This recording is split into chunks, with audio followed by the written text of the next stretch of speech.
Welcome to the Follow the Leaders podcast, where we get a glimpse into the minds and lives of exceptional leaders and hear about their experiences, insights, and strategies for success. On today's episode, we'll hear from one heart-centered, effective leader and hear about their wisdom and perspective. So get ready to follow along. Welcome back to the show. Today, I am joined by Robert and Gale Fukui, who each have impressive experience in leadership and business, and who together own a company that supports married entrepreneurs scale their businesses without sacrificing their relationships. I'm really looking forward to talking with them today because this is an interesting and common dynamic that describes many business co-ownerships, and I'm looking forward to learning about their work. Robert has 25 years of experience in sales and marketing, including with industry giants like Coca-Cola, and has launched 6 major brands over his career. Gale has a wealth of experience in banking and family business operation. Together, Robert and Gale run an innovative consulting program called Power Couples by Design and share their messages in their book, Tandem. And if you missed it, they're also married. So congratulations on all of your success and impact, Robert and Gale, and welcome to the podcast. Thank you so much for having us, Jamie. Thanks, Jamie. All right. I am looking forward to asking you lots of questions. Robert and Gale, can you tell us a little bit about what your current work includes these days? Let's kind of start with the present and then we'll go other directions. Yeah, currently it's straightforward, a blend of consulting and coaching for married entrepreneurs, help them have greater work-life balance in their business life and in their home. A lot of it started with just strictly business consulting when I left the corporate space 8 years ago. One of the first things I noticed was, they hired me for marketing help, but what I saw was they had some really business issues that weren't very efficient, that was causing them to work longer hours than they really needed to. And my number one comments to them were like, you're working way too hard. Like there's just some systems and processes that were just making things so inefficient, and they didn't have enough margin to hire more people. So therefore they had to make it up with more work, whether it's on them or their existing staff. And they're just on this hamster wheel. And then as we got to know the clients, they start talking about their home life. And most business owners are married or in some kind of long-term relationship, and it's affecting their relationship. It's affecting their time at home and with the kids. And so that's where 6 years ago, I talked to Gale and I'm like, hey, I think there's an issue here that nobody's really dealing with. We're kind of helping them organically, but as we're going one client after another, and then when we looked at our own childhood history, growing up in that same environment, we're like, wait a second, I guess this wasn't unique to us. When you kind of open up your eyes, you hear so many people talking about how busy they are, and they don't even have time to grab coffee with a friend. And so it's kind of a blend of marriage coaching and business consulting, but it's really helping them scale and grow the business to have the freedom that they wanted when they started. Yeah, because growing up for me, third generation entrepreneur, and my dad had his own business and he worked 6 days a week.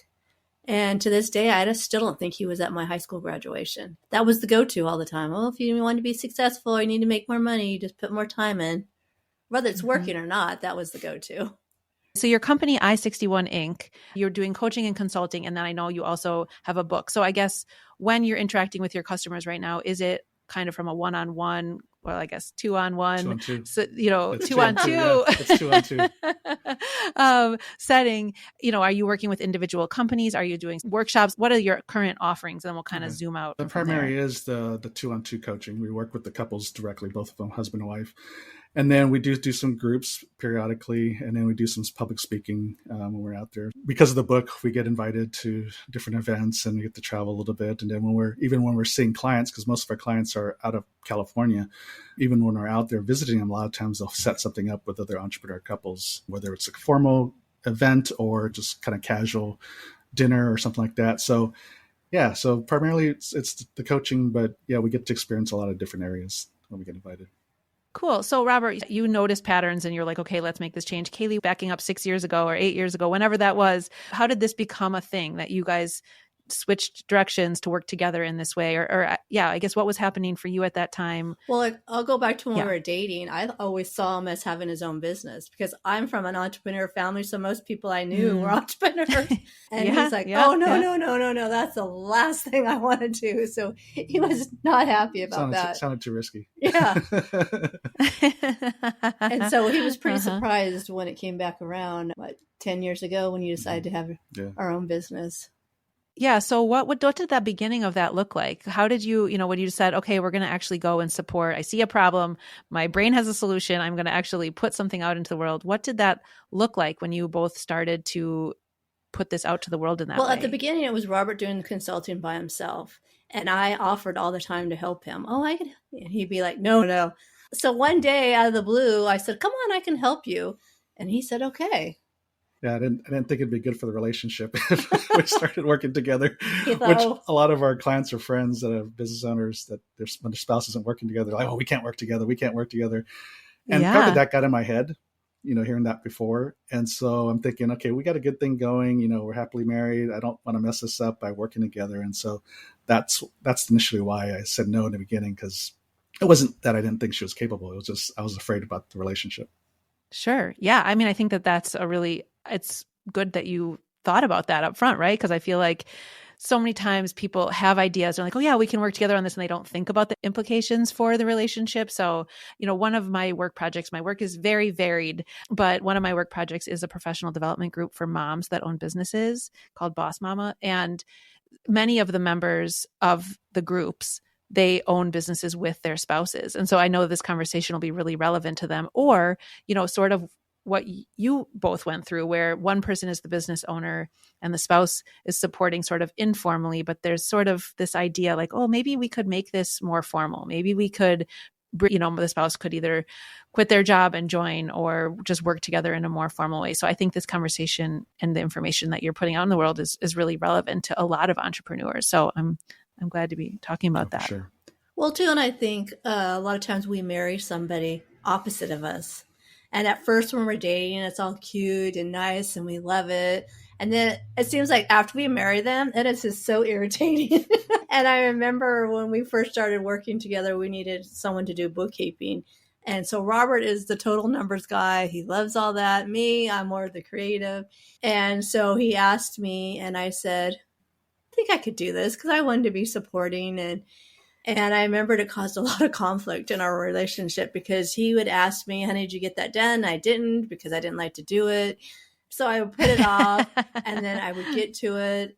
And then he'd be like, honey, this needs to be perfect. It's numbers. But I'm all about the color. You know what I mean? There's no creativity. There's not a lot of room here for mistakes. And so then that would trigger me, because I feel like, oh my gosh, I'm trying to be helpful. Don't you see this? And he would get triggered because he's like, it needs to be right.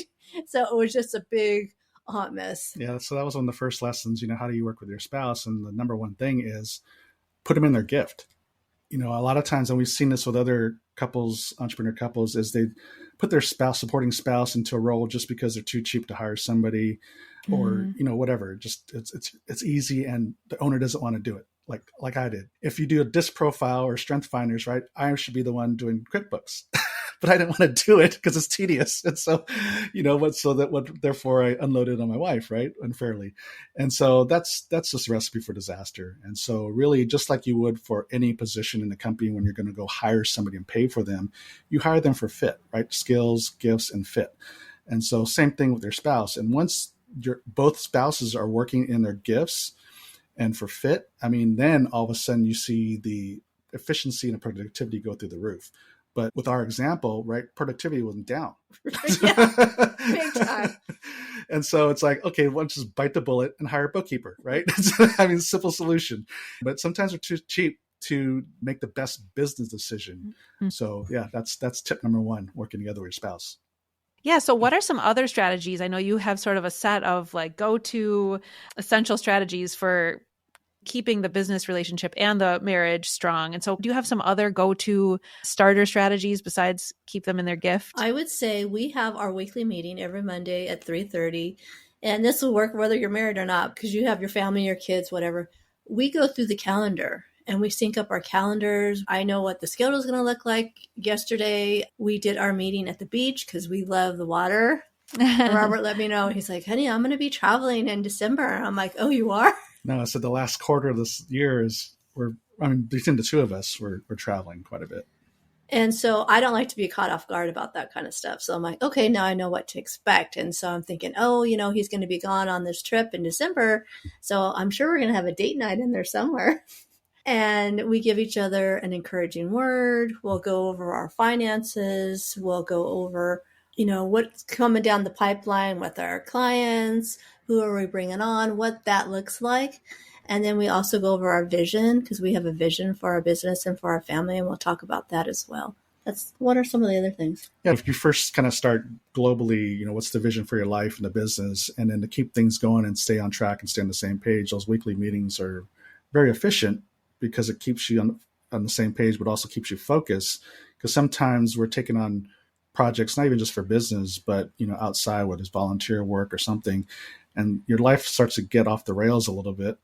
And those weekly meetings just kind of help us keep on track to say, is this something we should be doing now? Or is this something we've postponed? Mm-hmm. Making those kind of decisions as opposed to just making decisions at the seat of our pants and say, okay, I'll do this or I do that. Like one of the running jokes in our house was at one point I was on 7 board of directors for another nonprofits. So I would come home and say, hey, honey, I joined another board. And she's like, these aren't lost puppies. You don't just bring them home. It's like, so the rationale was it wasn't a lot of work, individually, but then collectively, obviously it gets to be a bit much. And so that's when I created a limit, so that goes to another tip is setting boundaries. And so for boards, for me, it's setting a 5 board limit. And so if I was going to join another board, like at that situation, I'd have to drop off of 3 to join the 1 to stay at 5, right? So if I'm at 7, drop it down to 4, and then I can join 1 more. So, that kind of boundary like that is huge when you're not just working together, but just being married and having a business. There's so much coming at you. If you don't set boundaries and know when to say no, then inevitably you're just saying yes to everything. And then your calendar gets full and then you're just off the rails and then you're not connecting anymore with your spouse. And if you have kids, then it's just about doing stuff, right? So that's another tip is the boundaries part. Well, and we also try and put down family time, personal time on the calendar before we put all the work stuff in, because if you do it the other way, you'll never have any me time or date night because you're just going to run yourself rugged doing all the work stuff and, running the kids to soccer and baseball. And then you're like, oh my gosh, what happened? So I have a question about your weekly meeting. So it's already hard enough for parents who don't work together to keep date night, let's just say, free of all the family, just logistics and everything like that, right? To connect in that way. And so how do you keep your weekly, I was going to say, how do you keep your weekly meetings from becoming date nights? But that's probably less of a problem. How do you keep your date nights and your time to connect as spouses? How do you keep those from becoming more, quote, weekly meetings? How do you keep that compartmentalized in that way? Yeah, good question. Because, we don't have kids, but it's still the same thing, especially when you work together. The natural go-to is start talking about business. And so we just have to hold our child accountable. We agreed that, date nights or when it's non-work related, activity, that we don't talk about work. And of course it's going to creep. It's not like we're 100% perfect at keeping it out, but because there's 2 of us, right? As she starts bringing it up, I'll say, is this something that can wait till tomorrow, or the next business meeting or the weekly meeting, right? We have a placeholder for these things. It's just that we just creep because we're comfortable talking about business. Right. Right. And you're invested in it, literally. We just have to hold each other accountable on that. It's like, okay, we have a placeholder for this. A lot of times too, having the weekly meetings helps keep date nights pure, because when we start just talking about business, a lot of it is because we don't have a scheduled time to talk about business. So then we're just going to bring it up whenever it comes to our head. But as you get used to it, in the beginning, it's a little rough, but as you get used to knowing, hey, we got a time and place to discuss these things, these non-emergency business issues, that we can put it on the calendar. We share the Google Doc for our agenda for the weekly meeting. So we just pop it in there and we have a category for each part of the meeting. And then if it can't wait for the week, then, we just say, okay, the next business day, let's have a time to talk about it. But you're right. It can be challenging sometimes. I know we have these cards our friends gave us, they're conversation cards. And we'll ask each other questions. You can read a book together. We've been making vacation plans. So trying to talk about that kind of stuff. Or, if you have a date night coming up, something exciting besides the kids and work. I like that prompt a lot. The question, can this wait? It's such a simple question, but that really makes sense. And it feels non-aggressive. Yeah. It feels not scolding. It's like you're asking something, maybe it can't wait and you just need to deal with it in that moment. But I really like that. So one of the aspects of my work, and so I'm especially curious about the answer to this question from you. I run a program agency and I run a lot of different programs. Almost all of them have collaborators in some way. So there's very few programs in my company that I am just the sole person and I run it all on my own. I have collaborators for almost everything. And going into business with someone that you're not married to is sort of like a marriage. You can potentially co-own assets together. You have to come to an agreement about who's going to do what. You have to resolve conflict. You have to celebrate the wins together. Or you get to celebrate the wins together. It really is a lot like a marriage. And, you've got money, you've got emotions, you've got all of the things. And so I'm curious, when you think about a married couple that owns a company together, how do you see that as different than another set of platonic co-owners when it comes to the business? Obviously, the home life, that's a completely separate thing.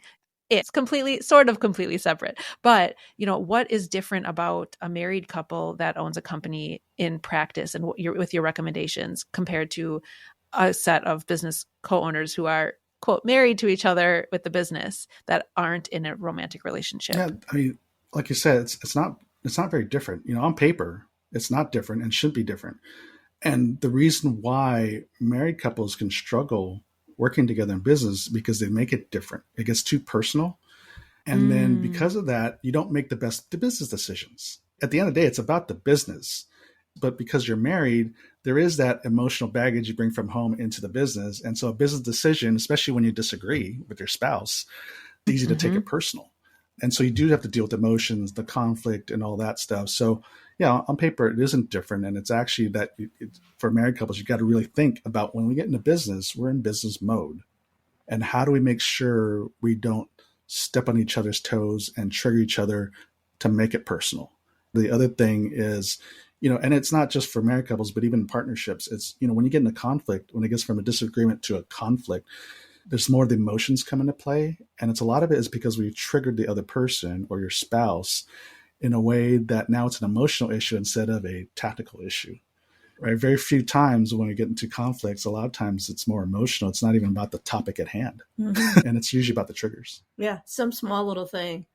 I mean, when you're married, you got to go home to them. When you're working together, a lot of times at couples, it can bleed over if they don't know how to resolve conflict and have good boundaries in place. And you even said something earlier about celebrating the wins. First you kind of caught yourself. We have to celebrate. It's like, no, we get to celebrate, right? And married couples can be very bad at that. And maybe it's not just married couples, but because we're as achievers, we go from one goal, one milestone to the next. We'll make note of the achievement for a moment, and then we just go on to the next thing. And we don't take time to celebrate even the small wins. And so I think it's very important to do that, whether you're married or not, to celebrate those small wins and the big ones, of course, because otherwise that's when business can get very just like a grind, is because we don't even put a marker on when we've done something well. It almost feels like we don't do anything well when the business is doing well, right? So yeah, it's so important to celebrate. But it's all the small wins that end up making the big, huge win, So you need the small ones to get where you want to go. Totally. Well, and you said that, a lot of the conflict, when it goes from a disagreement to conflict, it's because you've triggered the other person. I feel like what I have seen over the years, and I will caveat that, like, yes, while I'm not married to any of my program collaborators, many of them either I was friends with before, so we went into these programs, these collaborations as friends, or we've become friends through our work together. And so I totally understand what you're saying about, like, it's because you've triggered some sort of unspoken emotional need, or from what I've seen, because things weren't clear from the start. And so that sort of is a segue into something I was meaning to ask you, but I'm glad you teed me up for it. I have found that when you're in these non-romantic relationships that you enter into for collaborations, it's so extremely important that you do take that pause point to say, okay, before we jump in and design our website and pick a brand name and all of that and figure out the program, that we take a moment to put pen to paper and outline a collaboration agreement, even if it is not with attorneys, even if it's not super, super formal, just talk about kind of, what's coming in from each of us, who's going to do what, all of the things, where's the money going to come and go? How do we get out of this, that kind of thing. And so I'm curious, is this something you recommend that before spouses enter into a business together, that they take time? And it's sort of like a weird version of a prenup when you're married, but, is this something that, I guess, yeah, what do you recommend for couples about that, this less romantic part about a formal agreement? Yeah, I think what you just said is great. It's a great example. I mean, it's all about setting expectations. is basically what you're doing, right? And making it clear. And again, what the stumbling block for couples that work together is because we just take things for granted and just move forward. And without clear expectations, and everything that we do, and even we talked about, some people might be even thinking it sounds so businesslike, having weekly meetings, those kind of things. But the non-fun, non-sexy part of doing business like that protects the intimacy, because now we're not creating unneeded conflict. These are all things to prevent conflict, basically, and to work better together, which ultimately increases the intimacy between couples, because now we don't got these stumbling blocks of issues that we haven't resolved because we've just taken each other for granted. And so I think what you're saying with that, even if it's not legally binding, but technically anything in writing and signed by two parties is legally binding.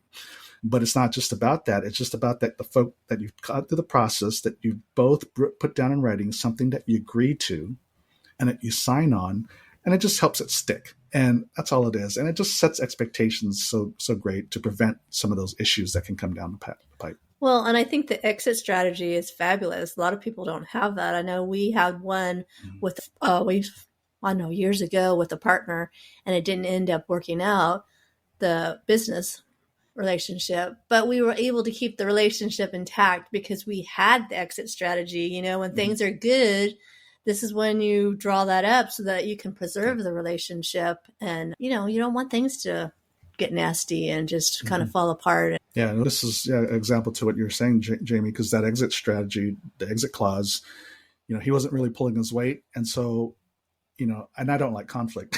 So I'm going to go talk to him, and I come home, and then Kaylee's like, so how'd it go? I said, oh, he agreed to, part ways. Was there an argument? I go, no. How'd you do that? I said, I just, put out the expectations that we had agreed to. And I said, what do you think? And I said, what's the next step? And then he just said, yeah, I think I can't, I'm in the season now, and I don't think I can do it. And so we just parted ways. And, in it was how we were going to divvy up the assets and everything. So it was very clean. There's one little negotiation, but it wasn't a big issue. But at the end of the day, we're still friends. And yeah, it preserved the relationship, and we were able to still part ways, and expectations weren't met, but we both knew what it was. And so it made it so much simpler. Yeah. Okay. Well, I love that. And that's something that I see and find too, is that setting out the expectations and the intentions, whether things play out exactly as you wrote it out, or whether you agree to adapt the plan over time, it sets out the intentions of what the arrangement is. And that can feel so awkward and uncomfortable when you already have a personal connection with the person. I'm speaking mostly from, friendship, or I've worked with these people in another way or gotten to know them over the years. Obviously you are talking about married couples, but that can feel awkward and overly formal. And sometimes I do get pushback from someone saying, oh, we don't need that. I'm like, no, we do. we do, because it's, like you said, going to protect the relationship. And it provides a sense of security entering into a working relationship with someone that you also care about. It's easy to walk from somebody that you don't have a personal relationship with, easier, but it does prevent that conflict. And majority of partnerships do end. And so what do you do? And some last longer than others, but the chances are it's going to end. Sometimes it just works out and you just mutually part ways, but sometimes, hey, we have an issue here. I can't work with you anymore. Right. And so the minute you say, and I've done something similar, not with the partnership issue, but with other, where I should have had a contract signed and I didn't, and better, but it's friendship and you don't want to hurt their feelings. And then guess what? Right. It goes to pot, and then it actually ruins the friendship. So the reality is, these contracts, as business-like as it seems, and it seems like it's offensive or whatever, but at the end of the day, it actually preserves the relationship. It does not tear it apart. Right. And for us, it's a warning sign if someone's not willing to agree and put their pen to paper. And so that's actually telling on how they view this potential relationship. Do they value it enough to actually sign? If not, then to us, that's the warning sign that we shouldn't work together, right? So that it's also a good litmus test. Is this an argument for prenups too? Yeah. And, I think that even if so many times businesses, at least especially in small business, we don't know exactly where the business is headed from the get-go. It can be more just a seed of an idea. And so sometimes I have found that, like, roughing out, like, generally we hope to head in this direction with this, and we can, set a reminder in our phone to revisit and talk more about exactly who's going to do what within the arrangement later. But even just setting out the basics of, who owns what, a lot of times, especially when you have two people who have pre-existing careers like you both did, or two companies coming together to collaborate, I've noticed that, we end up using a lot of shared resources, especially when you're not forming a formal business partnership, when you are just collaborating, okay, well, I have this and you have this, and we can use my website for this and your contact list for that and all of that. That becomes very gray very fast. And so really taking the time. Yeah. So I appreciate that you also see it that way, that like you should take the time and put you said business mode. I usually call it business caps on, and take a moment and protect the relationship in that way. So I really like that. So when conflict does arise, what are some go-to strategies that you recommend that a married couple uses in those moments? Let's say that this is a business-related conflict or a disagreement in the work. What are some of the strategies that you recommend couples use? Well, one of them is we'll ask the other person, what do you need from me? Because, sometimes I'm upset and then I'll trigger him and then it's just a hot mess. But when he asks me, then I'm able to tell him. Because sometimes I'm upset and he's trying to come up with all these ideas and thoughts of what I need, and it's not hitting the mark, and I get more frustrated. And so one time he asked me, honey, what do you need? I said, a hug. Oh, yeah. And he's like, okay. He gave me a hug. And then I was fine. I was on my merry way. And he's like, what? Wait, come back here. I got to fix something. I got to do something. He's like, are you serious? And I'm like, yes, that's it. You needed your husband in that moment, not your coworker. Yeah. And so, when you get into any disagreement, or just when you bring up an issue, there's only really two things that we want from the other person. It's either listen and empathize or help me solve this problem.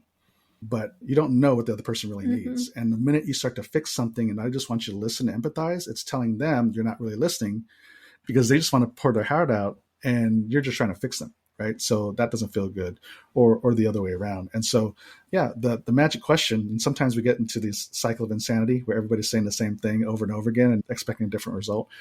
And so the moment we kind of find ourselves in that kind of cycle, then one of us has to just step back and say, what do you need from me?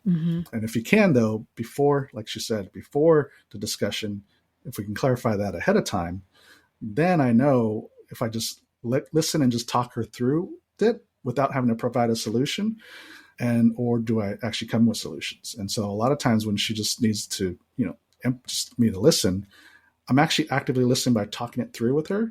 I'm not trying to solve a problem. I'm just talking it through with her. And ultimately she'll just come up with a solution on her own. Because a lot of times I don't know the ins and outs of what the issue really is. And if I just start throwing out solutions, it's being blindfolded and trying to throw darts at a dartboard. But the other thing too, we have what's called rules of engagement. And this works, again, these are transferable skills, whether you're a couple or just partnership and working, or employees or customers or whatever. So we have what we call rules of engagement, what's allowed in a disagreement and what's not allowed. And so the not allowed part of the list is what I said earlier was triggers. 80% of how we interpret information is based on nonverbal communication. It's how it's said, not what was said. And so those nonverbal piece of communication can be a trigger to the other person. And next thing, now we're emotional. And now we just start arguing about the emotional issue, not about the topic at hand. So trying to stay away from those triggers, those hot buttons, are key.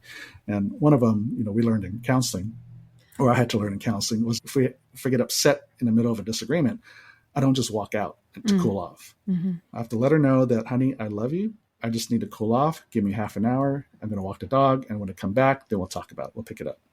Right. So this happens a lot, right? We want to cool off. So we walk away, which is fine, but we can't leave your partner hanging.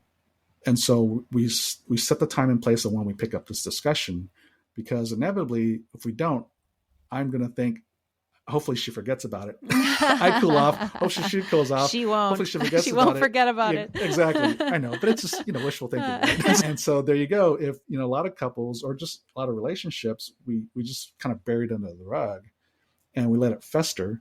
And next time we have another disagreement, it becomes worse because we're already resentful about the last one we didn't resolve. Right. And so we have to resolve these issues, but we just want to make sure we create a healthy space in which to do that. And asking clarifying questions and what have you is the inbounds. Yeah, because a lot of times what the person said isn't so much what triggered us. It's something from childhood that triggered us. And so in my upbringing, we didn't handle conflict well. We would walk out the door on each other if someone's talking to you. We'd hang up on the phone, we'd get in the car and storm out of the driveway. And so it looks different for each person what the inbounds and outbounds is. So for me, I thought after we got married, oh my gosh, if Robert gets upset with me, is he going to come back? Is he just going to walk out on me and leave me? And so that would be very unsettling and cause anxiety in me. So that's how we came up with, if he needs a break, he's going to tell me he loves me. He'll be back at a certain time and he's going to honor that.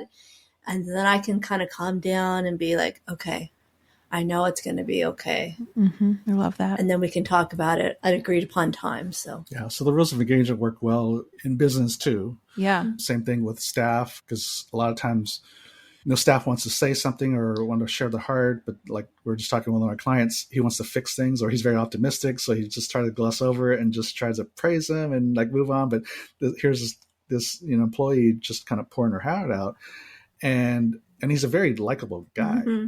And he says, yeah, the staff said I'm very, what is it? Not approachable? Right. Something like that. Oh, interesting. He's like, I don't get it, and he is, you meet him. I mean, you fall in love with him. I said, well, what it is you're not approachable because they don't think you're listening, because you're highly optimistic. When somebody comes with a problem, you kind of gloss over it with optimism. Now you're telling them you're not listening, or you don't care. That's how that gets received. Right. And so you got to really, that's when we talked to him about creating rules of engagement, even for the team, even in the business. It's how do you make sure you're in the right presence of mind to give them what they need, basically, and vice versa. Well, and it seems like this is sort of the theme we kind of talked about in the last segment, was about just being clear. I love this rules of engagement concept. When it's communicated up front, everybody's on the same page, sort of like with the agreement about how a business is going to operate and all of that. It's funny. Both of your examples there made me think of, I have 3 teenage kids. The oldest is almost 18. She's 17. And so, I'm seeing a lot of this dynamic. We don't own a business together, but play out, and one of the things that she started to say to me, which is like, on one hand, I'm like, wow, I'm so proud of her. And on the other hand, I'm like, but I want to help you. And she'll say to me, she'll say something like, I'm going to tell you about this, and I don't want you to say anything other than okay. Like, I'm going to tell you about this, and I'm just telling you to tell you, I don't want any ideas, And so it's so healthy of her to do. And then she tells me about something, about a dramatic or school or work or whatever it is. And I just have to say like, okay, thank you for telling me, because that's what she told me she needed up front. But it allows her. And I think I hear way more from her because she knows that I will respect the boundary that she put up at front, up first. And then the rules of engagement piece, I'm still working on with I have a 13, almost 14-year-old, and she's my spicy child. She's got a lot of spirit. She's going to be an incredible adult. She will say, kind of throw that, like, take a break at me. I'm going to cool off now and I'm going to take a break, but she doesn't quite have the like, and she's going to come back to finish the conversation. We're working on that. We're working on that. Piece in, yeah, exactly. We'll have to write out the rules of engagement and get that done. So that's a great tip. So I want to make sure that we take a second and talk about your book. It's called Tandem, but can you tell listeners a little bit more about what that book is and who should read it and what they'll find in it? Yeah, so it's Tandem, the Married Entrepreneur's Guide for Greater Work-Life Balance. And it's a lot of what we talk about. We cover just about everything that we talked about now, but then there's also the business side of it too, is how do you create a business that can scale and have the freedom that you want when you started this thing? So there's 3 aspects to that part of the book is time, money, and performance. When it comes to starting and building a business, it's time and money, or time and money, right? But how efficient and how productive you use that. So when we start with time piece, especially as business owners, like we started this conversation, we just spend more time, to get things done, to improve the business, we put in more time versus let's call a timeout and say, how do we just get more output with the time you put in? It's just like, with money is the same thing. How do we get a better return on investment for the time and money you put in, as opposed to just putting, good time and money at bad. Right. So we covered, how to be more efficient, more productive with the time you have, and also for the staff. And then with the money, same thing. One of the Achilles heels for the most businesses, especially when you're more in the brick and mortar product related, is low margins. And that's also what causes them to work harder and drive more sales to kind of pad the bottom line. But they don't realize that when you're operating on low margins, that you can increase your sales by 50, 60%, even 100%, but still barely move the needle. We had one client a couple of years ago, And actually, they were service-based business. They had a counseling practice, and usually they did have pretty good margins, but they didn't. their net profit margin was about 0.6%. So after everything's paid, including themselves, and even they're cutting their pay, they had a net profit margin of 0.6%. When they came to talk to us, they had just grown their business 50% year over year and just barely moved the needle from 0.6% to 0.8%. And I said, so how long are you going to keep this up? If you just do some simple trajectory forecasting, you're going to kill yourself before you can even start paying yourself your regular salary again. So they had to improve their margins by, raising some prices and figuring out ways on the time area to be more productive so you can get better outcomes. And so, raising prices is kind of it's a hot spot for a lot of business owners. They're afraid to raise prices because they think they're going to lose customers, where a lot of times it's the opposite in our experience. And then performance is you got to be able to measure what you're doing. Does metrics, the boring part of business, email open rates, sales conversions, lead to conversion, all those kind of things. How do we measure performance so that you know what you need to fix, right? So that the time issue. So instead of going to get more leads to increase sales, what if you have a higher sales to lead conversion, right? So if you increase your sales conversion, then you don't need to go get more leads. And so that's just one example of when you know the metrics, then you say, okay, if I just improve that, then we'll improve over here. And so time, money, and performance is the business half of the book that we deal with to help you really build a business that can really scale, grow, and actually get you the freedom you want. So you can have also better work-life balance at home. Awesome. And we were talking before we started recording that you just finished the audiobook version. So is that already out for people to listen to? Okay, well, we'll link all that in the show notes so that people can continue to learn from you, because this is a really, I think, very salient topic. And I know lots of people in my life who are either, like we were chatting before, either already co-own a business with their spouse or are thinking about having their spouse join in on their business or vice versa. So that's really resonant. Yeah, and then also that's the website. Actually, there's a unique one just for your listeners. It's marriedentrepreneur.co/FTL. There's also a free gift there for work-life balance. If you just want to click that, and you can download it for free. Great. Okay. Well, we will put that in the show notes and everybody should check that out. I have some final wrap-up questions that I cover with my guests that are just a little bit more broader, more about you two. If we back up before your robust career started, what was young Robert and young Kaylee like as a child? Was this the kind of, is what you're doing now very in line with those little personalities? Or what were you like as kids? Yeah, I would say it is, because I grew up as an entrepreneur and I saw some of the challenges that the families were facing in the business we're doing, because I have a love for small business. I think they're the bread and butter of our community. And so I think a lot of it has to do with my childhood, because I want people to be able to succeed at marriage and thrive in business. So I see that. Yeah, I was always pretty competitive as a kid. And a story that I remember, my first triumph in sports was second or third grade. And we played dodgeball, PE. And there's different versions of it, but basically, the ball can be thrown from within the court and outside the court, right? So anyways, all of my team members were got cut out. And so everybody was saying, hey, just get out so we can start another game before, the PE time's over. I'm also introverted and I'm not outspoken, but I'm also internally, I was driven. I'm like, no, let's see how far this goes. And so, one person after another on the other side was getting out. And so next thing you know, it was down to 5-1. And my team was seeing the progress we're making. Then all of a sudden, instead of saying, Robert, just get out, they were everybody's playing and throwing balls. And then we end up winning. And so, we took up the whole PE period, but we ended up winning. And so they carried me back into the classroom, as a third grader. So that was my first triumph. Okay. And and even through sports, because if you ever see me, I'm not very big. So I'm 5'5" now. I was a lot shorter even in high school. But I played basketball even from junior high through high school and all that.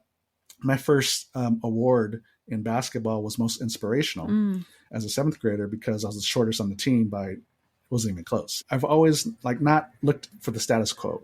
It's how do we disrupt this?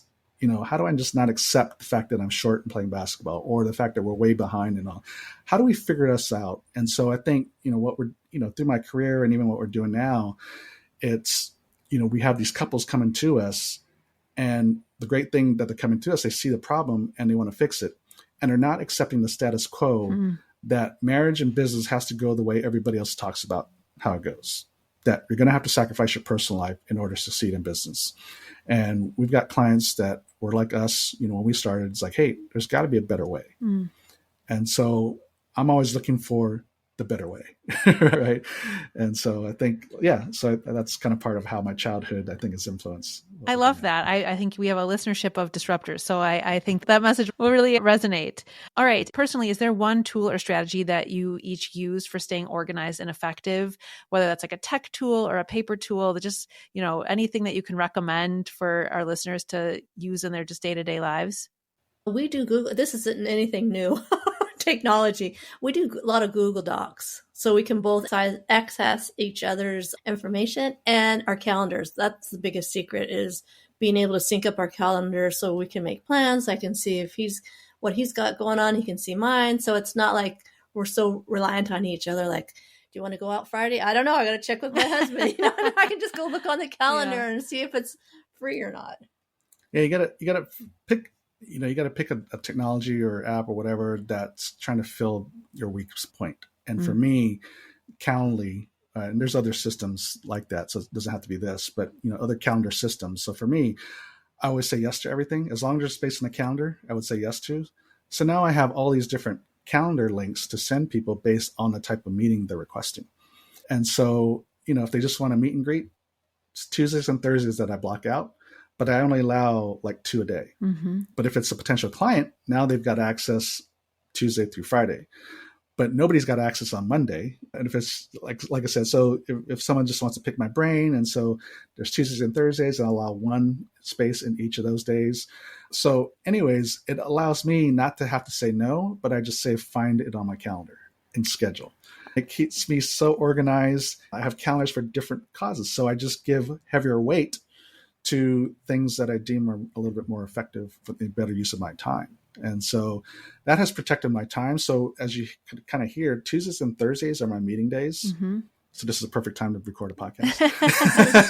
And I have Mondays is my on the business days. Wednesdays is my connection day. So I'll intentionally connect with friends and family members and colleagues and clients and past clients just to say hi or whatever and start to reconnect. And then Fridays is my finance day. I review the financials and stuff like that in the morning, just make sure everything's up to date. And then sometimes we have to make some decisions from that.